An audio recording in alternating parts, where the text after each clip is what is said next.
Carl Sagan said, one of the saddest lessons of history is this: if we've been bamboozled long enough, we tend to reject any evidence of the bamboozle. This is why so many conspiracy theorists are so terrified of being brainwashed and so hyper-focused on not letting it happen. They don't realize it, but it's too late. It's already happened, and it happened long before they could have prevented it. Technically, we've all been brainwashed or have had our minds conditioned in childhood to believe certain things about ourselves, others, and the world at large. And it's actually pretty innocent on the part of the people who conditioned us, because they were conditioned in the same way, so they don't know any better. Plus, ultimately, each of us is responsible for seeing through his or her own particular conditioning if and when the time is right. So it's like recognizing, that Santa doesn't exist, or that hell is not an actual place, or that we're not actually in America. America is just a set of concepts, right, that's agreed upon, that we made it up. Now, if that comes as a shock to anybody, sorry, but also you're welcome, because having your beliefs challenged and your worldview shaken is actually the beginning of the end of suffering if you want it to be. Now, I'm going to explain that a little bit further here. I think the most important thing to understand if you're trying to end your suffering is that nothing is true on an absolute level, right? No thoughts, no beliefs are absolutely true. They may be true on a relative level, right? Which means they're true because I believe them, but nothing is absolutely true. Which means Santa is real. I'm going to hell. I live in America. I'm not good enough. I'm helpless. People are out to get me. Everybody hates me. The world is an unsafe place. These are all beliefs in the conditioned mind. And so for the sake of this video, we could call them conspiracy theories. Anything that I believe about myself, others, or the world is a relative truth, which means, again, that it's true because I believe it. So I called this video Why We Need Conspiracy Theories for two reasons. One, believe it or not, is for safety.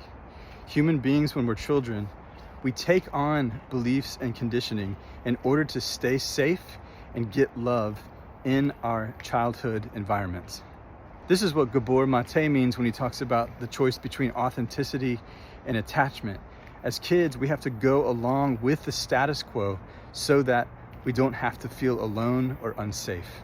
I remember being about 6 or 7 years old, overhearing my parents fighting in the next room and thinking to myself, man, these people are crazy. They're in a lot of pain and they're crazy, but I need them. So I guess I'm gonna have to be crazy too.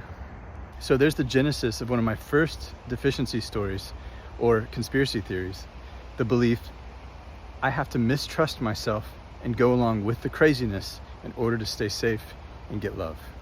So that's what I did for the next 30 years compulsively. And can you imagine the amount of anger that had to be repressed and pushed down because I was following the dictates of an unconscious program in my body? It was a lot. Which brings me to part 2 of why we need conspiracy theories.